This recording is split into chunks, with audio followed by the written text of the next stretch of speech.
Hi, welcome everybody. Welcome to the fifth day of fasting and prayer of the book on prayer by Reverend Ken Gurley. And we are from Truth Tabernacle, and your presenter and myself is Brother Karim McHorgh. Hope your fasting is going well. I hope you do endure, and I pray that we stay focused on what we want, and I do pray that God will hearken his ear unto our cry and to give ear unto our lips. Amen.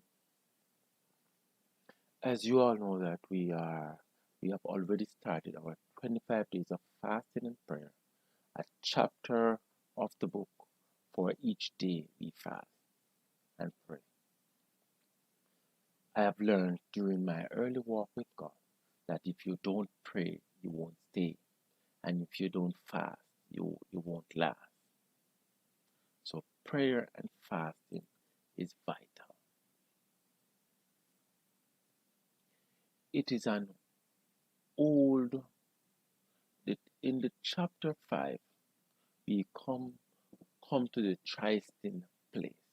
That's the topic of the chapter, right? It is an old word.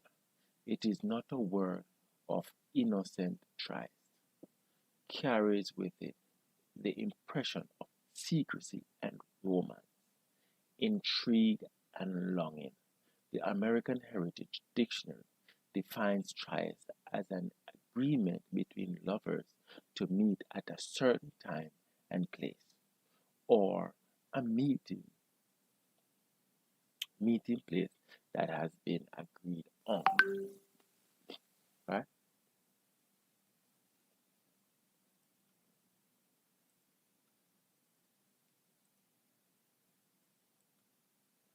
Or a meeting place that has been agreed on. The topic of the book really, the chapter of the book rather speaks to us finding a meeting place and not praying and fasting because it is mandatory, but because of a willing heart, because we are to do it with pleasure. We ought to do it willfully.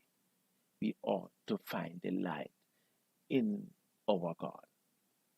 The things that stood out to me from this chapter, prayer was a retreat time to get alone with God, right?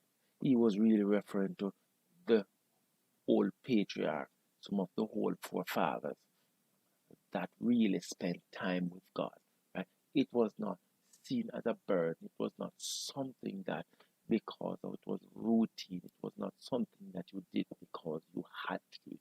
It was a place that you go to recharge, to recalibrate, to really get yourself rested, and you do find rest in God.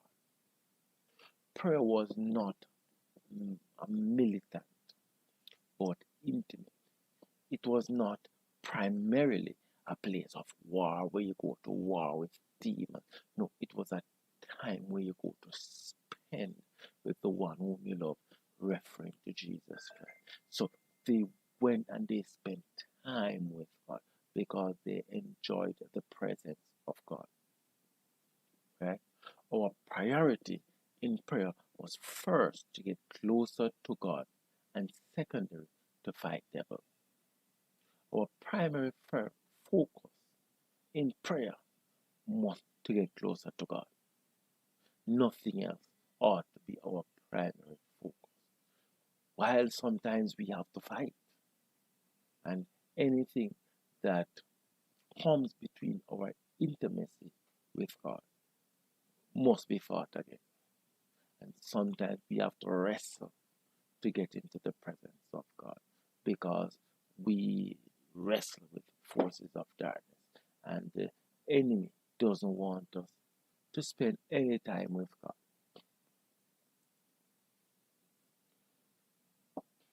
There are some questions that stood out for personal evaluation. What is our desire towards God? How much do we love? How much do we love Him? Right? Is our body referring to the temple, a meeting place between you and God? The temple is a place where we are to worship. Do you spend enough time to pray? Can God speak to you at any time or anywhere? Sometimes we know not that we are thirsty. This normally happens to persons that are of old age, where they are thirsty and the nurses have to remind them to drink water because their brain doesn't tell them that they're thirsty.